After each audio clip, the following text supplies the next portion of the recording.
everybody, this is Carolina Millan, and welcome to another episode of Beyond the Hustle. And today I have with us Mr. Alex Charfen. How are you, Alex? I'm doing great. It's great to be here, Carolina. Thanks for having me. Thank you for accepting the invitation. I love your Momentum podcast. I listen to it every week, not every single day, but I wish I did. And you're really inspiring. I love your speeches. I love your content. I love what you stand for. And that's why it was so important for me to get you here. So thank you so much. Oh, it's my pleasure to be here. Thanks for having me. So let's get started right away into the questions. First of all, for the very few people, maybe there are a couple of people listening who haven't heard from you yet. So why don't you tell us about what you do, how you got started, and what was the turning point in your career that took you where you are today? Oh man, that's three questions that could take the entire time of the podcast, but I'm gonna try not to. Sorry. No worries. So today, I work with business owners to show them how to grow and scale businesses. And I think one of the biggest challenges in the entrepreneurial world is that most entrepreneurs have a lot of trouble asking for help in building teams. And so we have coaching groups where we show entrepreneurs how to do exactly that. So we focus on basically three different things with entrepreneurs: creating strategic plans so you know where your business is going and everyone can help you. Then a communication system so everyone on the team understands where you're going and they know what their role is. And then building the infrastructure of people and process as your company scales so that you can meet the demands of the opportunity you've created and grow as fast as possible. And I'm also a speaker. I'm the host. I guess host is a weird thing to say. I'm the only person on the Momentum podcast. I publish 6 days a week. The Momentum podcast we started in July of 2017. So we've been doing it for about 18 months now. We've had about 1.2 million downloads. It's been amazing, incredible. Yeah, it's been really awesome. And, when you say what was the turning point in my career that brought me to do what I do today, I'm 46.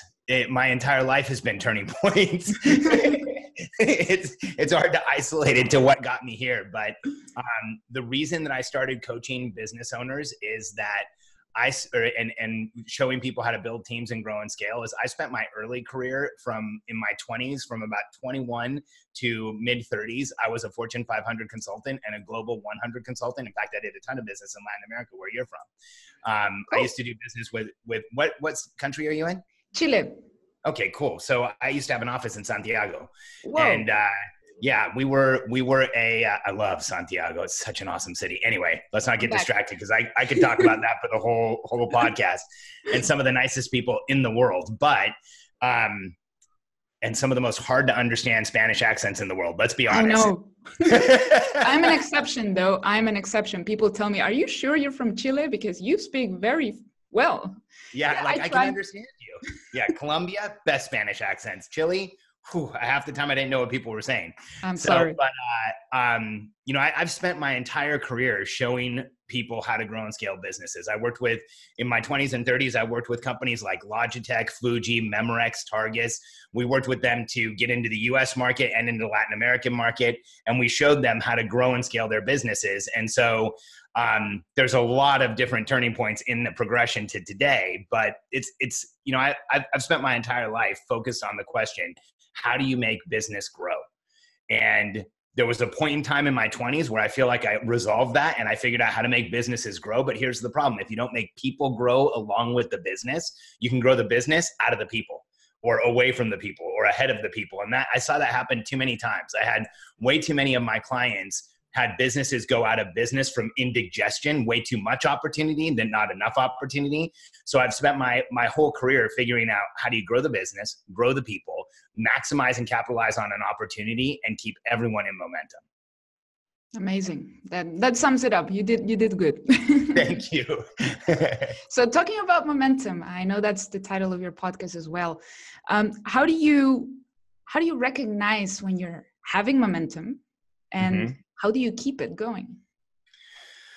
Well, I don't think this applies to everybody. So I just want to put this out there at the beginning. I have a book called The Entrepreneurial Personality Type. And my argument is that people like you and I are different from the rest of the world. In fact, I think that you and I are driven differently. I think that we think about the world differently. And I think that, the rest of the world doesn't understand people like us. In fact, we scare them. And for entrepreneurs, for the entrepreneurial personality type, people like us, momentum is simply the most important thing in our lives. If you think about your entire life history, the times where you were moving forward, creating outcomes, making things happen, that's when you feel alive.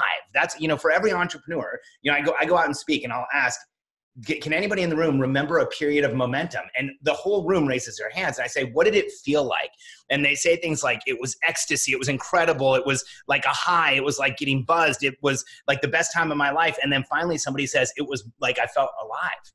And I think for people like us, being in momentum is when we feel alive. Now, there's 3 stages of momentum. And here's the issue for people like us is if we don't recognize this, we can get into some pretty dark places. And so the first stage is being in momentum. It's when the world's following your wake, when you're making things happen, when you're creating the outcomes you want.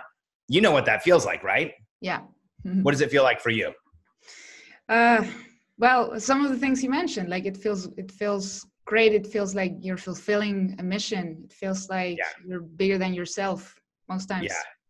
Yeah, like you're fulfilling your purpose. And that's what it's like to be in momentum for us. Now, there's 2 other stages of momentum. We have to be careful because the second stage is when you're facing resistance, and I've talked to a lot of people lately that last year had a really tough year. It was like, it's a weird year. I think a lot of people, even those who felt successful, still felt like they had a very challenging year. And here's what's weird about people like us. When we're facing resistance, when there's not enough time, there's not enough resources, when it doesn't look like we're going to be able to work it out, we create momentum again. In fact, when I go out and speak, I talk to entrepreneurs and I'm like, how many of you have been in the place where you didn't have enough resources, you didn't have enough time, everybody in your life was telling you should do something else, you could see a tiny little light at the end of the tunnel, and everyone else is like, it's a train, and you pursued that light, you compelled yourself towards it, you compelled it towards you, you stepped through the light, and that is where you create who you are. So when we're out of momentum, when we're facing resistance, we create more momentum. Now, the third state of the momentum is the one that we have to be careful with. And you probably know what I'm talking about, Carolina. This is the state we call constraint, being in constraint. It's when you don't know where you're going. It's when you can't see your next steps. It's when you don't see the light at the end of the tunnel. Do you know what I'm talking about? I do, 100%. I think all of us do. And when we get into that place of being in constraint, here's what happens. Well, you tell me, how fast, can you remember the last time you felt that way? Last week, probably. Well, and when we're in an extended period of constraint, here's what happens. Our body breaks down. Do you know what I'm talking about? I know what you're talking about. Almost immediately, we're tired. We experience fatigue. And if you look at entrepreneurs today, it is an epidemic of entrepreneurs having adrenal fatigue and cortisol issues and hormone issues. And because when we're in constraint, our body shuts down. As soon as we get into that place of constraint, when we can't see where we're going next, it affects us physically. Second, it affects us cognitively. Do you remember that period of constraint? Can you remember how you didn't think as clearly, how you couldn't make decisions as well? Yes. And even affecting my relationships with people around me, people that work for me, and also my husband and family. Yes. It affects everything. Yeah. Because when we're in full constraint cognitively, we get reactive. We have a hard time making decisions. We have a hard time seeing what the next step should be. And when we can't figure out a path forward, we become very challenging to be around. We can become challenged by the world itself. And that's when you see us, be overly reactive or have a hard time or have really big challenges in relationships and even in the businesses we're trying to run. And so the third thing that happens when we're in full constraint is chemically you break down. So first it's physiologically, then it's cognitively in the mind, then chemically. You actually feel the chemical depression of being in constraint. And so here's what's interesting for people like us, for entrepreneurs. If you can get yourself into momentum, it changes everything in the world. And you do not have to take a pill. You don't have to go have a drink. You don't have to do any of those things. Those are all false momentum. Yep. But getting into momentum where you know where you're going, you know what your responsibilities are, and you have a scoreboard to tell you that you're moving forward, that's when people like us go out and change the world. You couldn't have said it better. And Thank for me, you. it's interesting because when I talk to my friends, I guess I'll say normal or non-entrepreneur friends, Yeah, we they're like to like, call them neurotypical. there you go. They're like, maybe you should see a psychiatrist. I'm like, no, that's not what I need. But people are so used to fixing everything with drugs and doctors, and we're not. I just need to get the next funnel going or something. Right. I need to get some success. I need to go make some things happen. And that's one of the biggest challenges for people like us. I've worked with and coached entrepreneurs for over 25 years. And one of the things I've watched over and over again is that entrepreneurs will hit a period of constraint. They'll end up in a doctor's office. They'll tell the doctor how they're feeling. And they say things like, I feel terrible. I'm frustrated. I'm irritated with my wife. I'm irritated with my children. And the doctor says, oh, well, here, let me give you a prescription.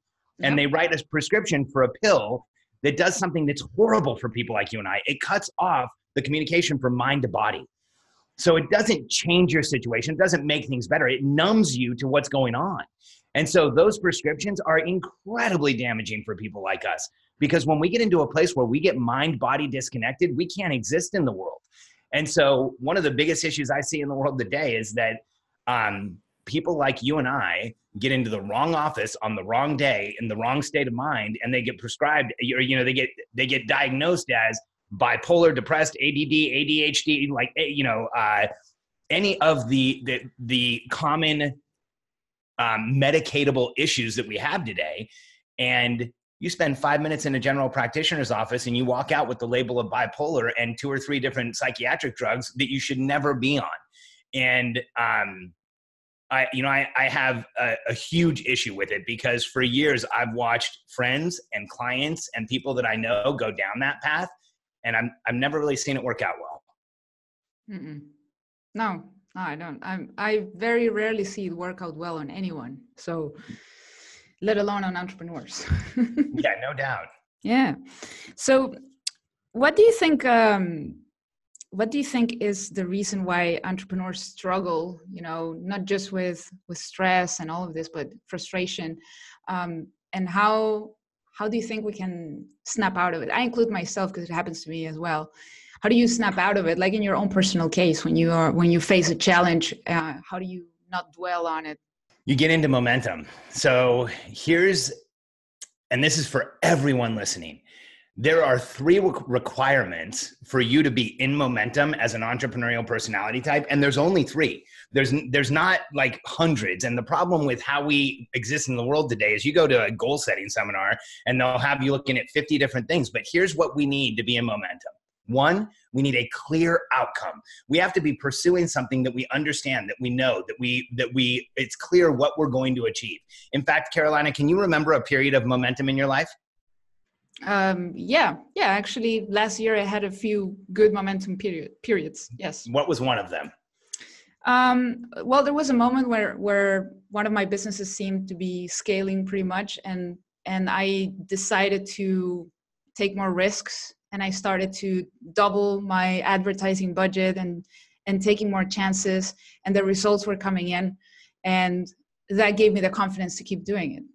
Sure. And in that period of momentum, it was very clear what you were doing. You were scaling a business. Yeah. And the outcome was to make the business successful. Exactly. Now check this out. I guarantee you have the other 2 factors. When you were in that period of momentum, was it clear what your responsibility was? Yeah, for the most part. Yes. Was it clear what other people's responsibility was? Yes. Were you getting help from other people? Yes. So not only was there accountability, but you had mutual contribution. They were helping you, you were helping them. Correct. Okay, here's the third one. What scoreboard were you looking at to see if you were successful?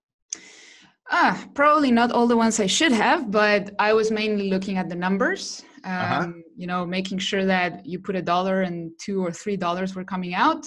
And as long as that was happening, it was working for me. How often were you looking at that? Every day. Every day. See, Here's what we need to be in momentum. We need a clear outcome. We need accountability and mutual contribution. And we need a scoreboard that we look at every single day. So here's what's interesting of working with entrepreneurs. If I can get an entrepreneur to set a fitness goal where they have a clear outcome for their fitness goal. They know exactly what their responsibility is and how they're going to get help. And they're tracking it every day. Their business improves. Because when we go to get into momentum in any way in our lives, everything in our lives gets better. Mm-hmm. You got it. Yes. And I think so that's how you shake it off. That's how you move forward. That's how you move forward. Yeah. I think for me, what happens sometimes is I stumble into something. I think a lot of people can relate, and it's hard sometimes to see the way out. And sometimes we tend to shut down a little bit, right, with the people around us and our team. So, and this takes me to the next question, because I know you talk a lot about this, about building teams, and that's what you help people do. How do you go from, being just yourself, like a solopreneur, to hiring your first 1 or 2 team members and being able to delegate, being able to not be anxious?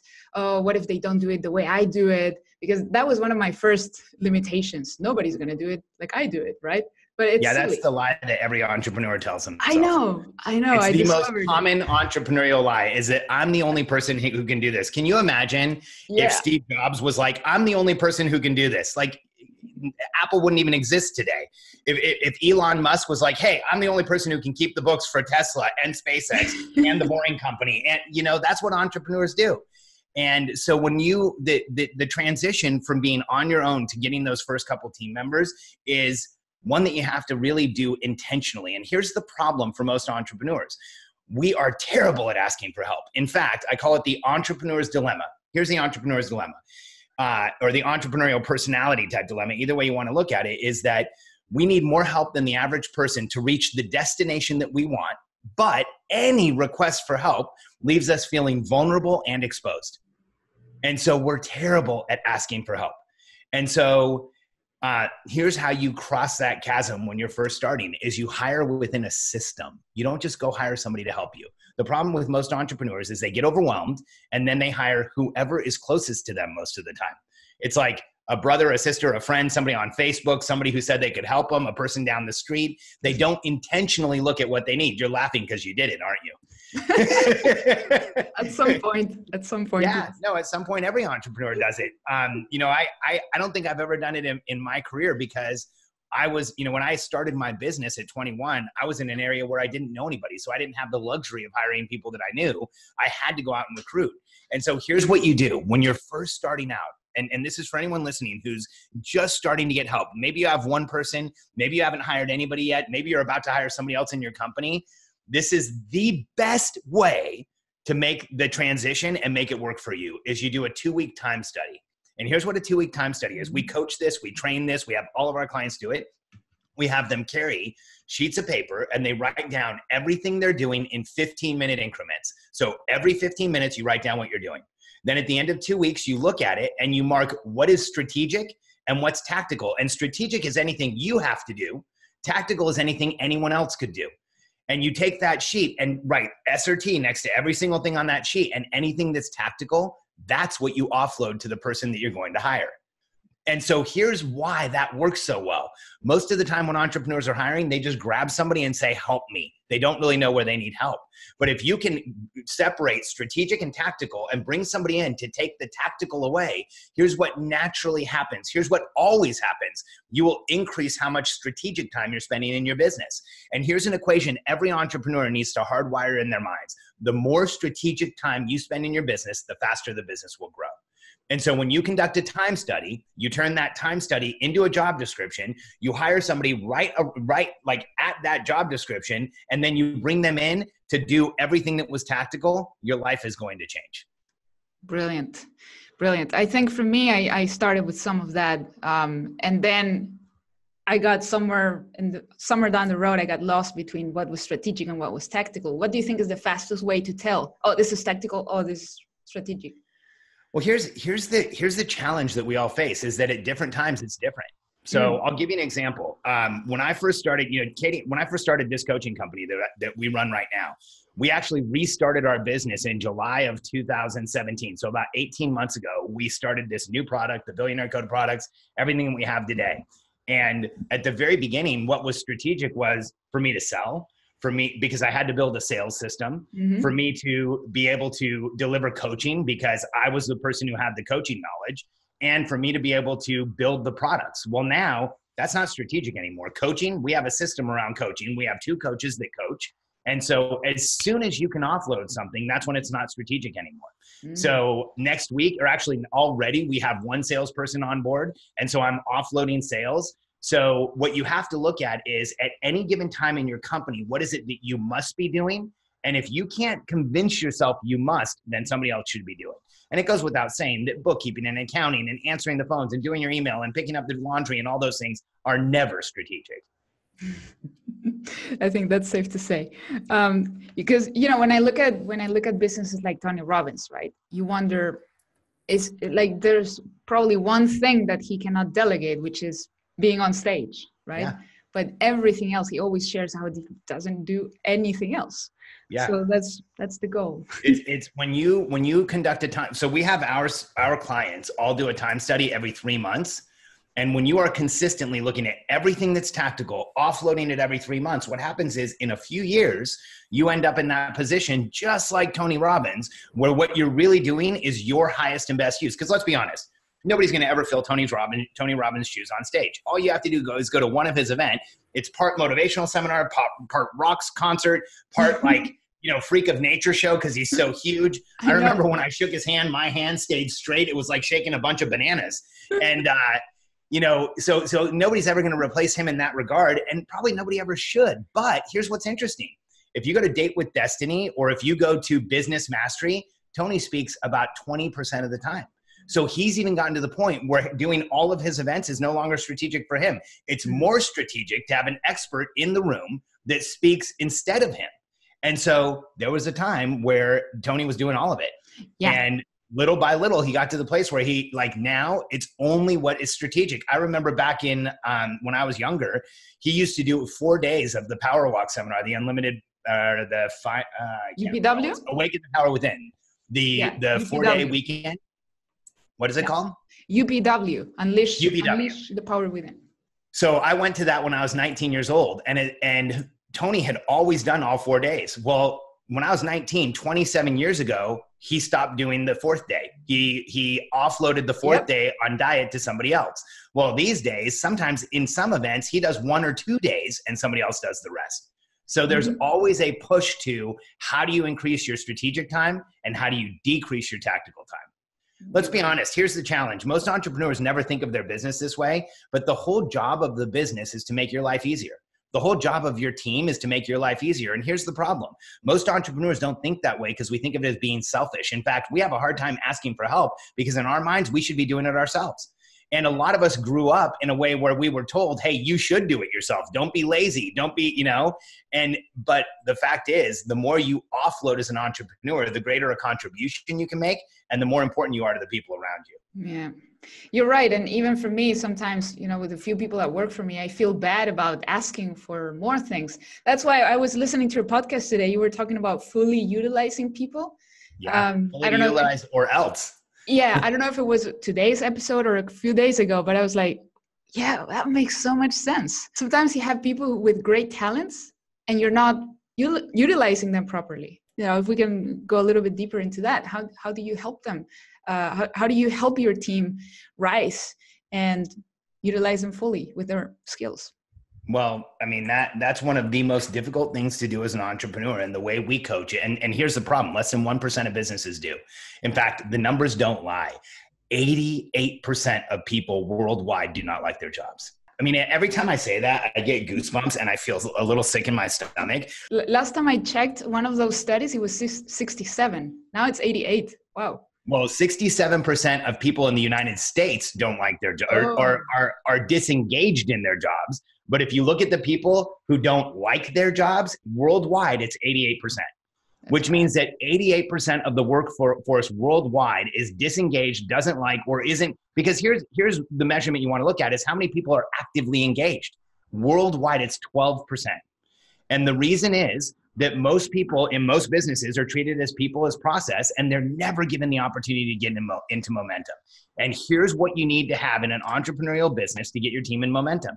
You have to know where you're going so you can give everyone on the team clear outcomes.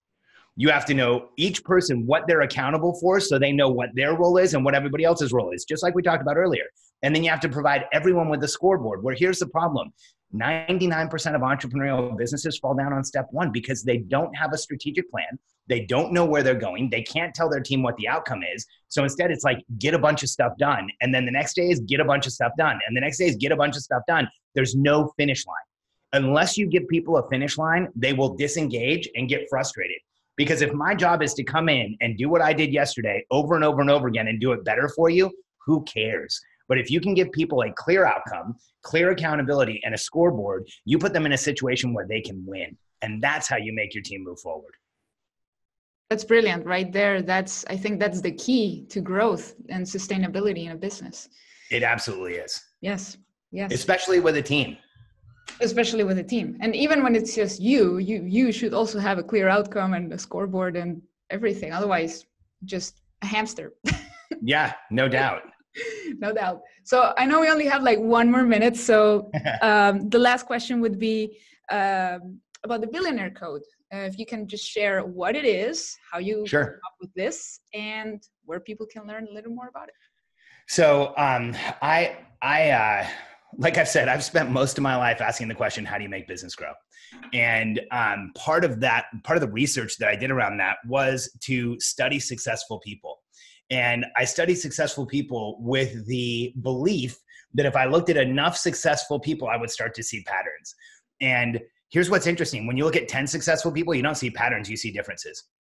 When you look at 20 or 30, you see even more differences. When you look at 100, it looks like everybody got there in a different path. But if you keep reading and keep looking and obsess over it and look at what is it people did to be successful, what were the transitions they went through in their lives, what were the questions they were asking, there's actually a clear path to entrepreneurial success. And the Billionaire Code is a matrix that we created, which is the 9 levels that an entrepreneur goes through to go from 0 to 100 million. And there's 3 other hidden levels that we haven't released yet to a billion. But we have from 0 to 100 million. And here's what's interesting, Carolina. I have shared that now internationally with thousands of entrepreneurs. And when I share the Billionaire Code, it's interesting. Just yesterday, a really well-known coach here in the US named Dan Martell, who does software coaching, I heard that he told somebody else in a group that when he heard me get up on stage and say I was going to show the path to entrepreneurial success and the 9 levels that an entrepreneur goes through, that he was skeptical and he thought I was full of it and he was rolling his eyes. And then I went through the Billionaire Code and he was like, hey, can I get a copy of that? Because every time I presented it, the entrepreneurs in the audience are like, man, that's just the truth. That's how you do it. There's no argument that there's any other way to do it. And so anybody who wants to understand the Billionaire Code at a deeper level, we used to have a download for it, but it was still confusing for people. So here's what I did. If you go to momentumpodcast.com and you look at my podcast on any of the sites where we have it out there, it's on iTunes, Stitcher, Google Play, pretty much everything. Episodes 180 to 200 are the 9 levels of the Billionaire Code with 11 episodes in between about what you have to do at each level. So there's an explanation of a level and then the main issue that you cross through in each level. So momentumpodcast.com, episodes 180 to 200. Excellent. I'm going to make sure to place that in the description. And I fell in love with that concept at Funnel Hacking last year. By the way, are you going to be there this year? Oh yeah, I'm speaking on the first day. I think I applied to get a t-shirt with you. So I'm definitely awesome. We're going to have, we have over 100 people who applied to wear our shirts. So we're going to be very well represented at Funnel Hacking Live. In fact, I'm pretty sure Russell gave me an hour again, where most every speaker gets 27 minutes. He normally gives me an hour. And this year I can't wait. I can't wait. Such an incredible event. And if you haven't gotten tickets yet, go to funnelhackinglive.com and get a ticket, because 2 years ago, I wasn't there because I waited and I waited and I waited and it sold out. No. Yes. I've been at every event. I only skipped one, 2016. Well, it was my mistake. I totally should have reached out to Russell and gotten a ticket, but I won't miss another one. Awesome. Thank you, Alex, so much. I had so many more questions, but who knows, maybe we get to do this again sometime. And thank you for your insights, for your energy. And I look forward to see you in February at the event. Sounds awesome. And yeah, I've done a lot of podcasts more than once. Let's give some time, see how your audience reacts, and then maybe we come back. I really appreciate you having me here today. Oh, and if anybody wants more information on the entrepreneurial personality type, they can go to freemomentumbook.com. And right now we have a promotion where you pay for shipping and handling. We'll send you the book for free, freemomentumbook.com. I'm going to put that in the description. Thank you so much. And I'll see you again soon. My pleasure.